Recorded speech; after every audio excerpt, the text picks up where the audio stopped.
Etteeka lya copyright libaddewo okuva mu Jaataano mu 2006 ne bakola ennongoosereza kwe kukola gye bayita amendment ne baleeta amendment bill nga yaleetebwa omugenzi Honorable Jacob Oulanyah. By then yali just member wa parliament. 2006 ne liyita ennongoosereza eyo neeyita mu tteeka ekkadde baleeseemu nnongoosereza. So saagala muntu agambe nti baleese etteeka lya copyright eppya. Etteeka weeriri era ndi sure abayimbi baffe abasinga ekintu kya copyright bakitegeera kiboogerako. I think omukulembeze wa Federation Mwami Edrisa Msuuza asaana afuneyo omuwi w'amagezi nga munnamateeka amuyambengako ku bintu ebimu. Naye ng'oggyeko biri eby'obukulembeze, Kenzo kaana kambaata naye musajja muyimbi alina waakoma okumanya bw'emala okuliyisa nga parliament erikwata ng'eriweereza president nga assaako ennongoosereza y'etteeka nga assaako omukono. Bw'amala okussaako omukono nga lidda mu kitongole ekigenda okulikozesa. Kati wano liri under Ministry ya Justice and Constitutional Affairs.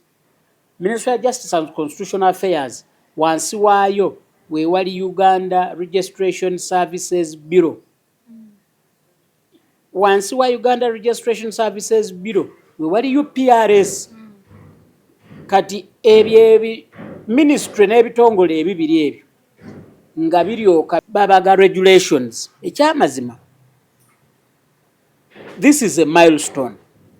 Olugendo lutambuddwako kinene naye ate lukyaliyo, olukyali mu maaso lunene nnyo okuva ku president okugenda okukola regulations, okukola enforcement n'okukola distribution.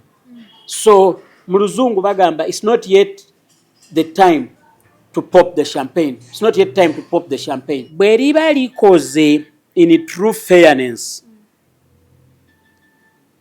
ligenda kuganyulwa omuyimbi yenna anaaba akuba oluyimba olulungi oba oluyimba oluzannyibwa.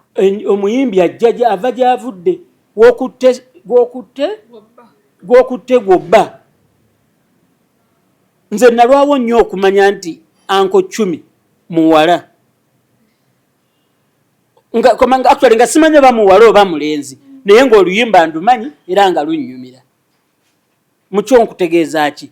Nti oluyimba olulungi oba hit song tebaako nti ono mupya oba mukadde. Buli omu ajja kubanga asobola okufuna bwe kiba nga balikoze nga buli kimu kikoleddwa mu butuufu. Abayimbi nno njagala kusooka ate bagamba kino, bw'otaba memba wa UPRS sente tofuna. UPRS bw'enaabanga gavumenti egiyambye n'eba n'obusobozi obusolooza ne mu mabaala ne babeera nga balina ne tekinologi amonitoringa ebbaala okumanya nti ennyimba za liripazo eziwemula bazikuba nga ne liripazo memba wa UPRS ajja kusobola okufuna.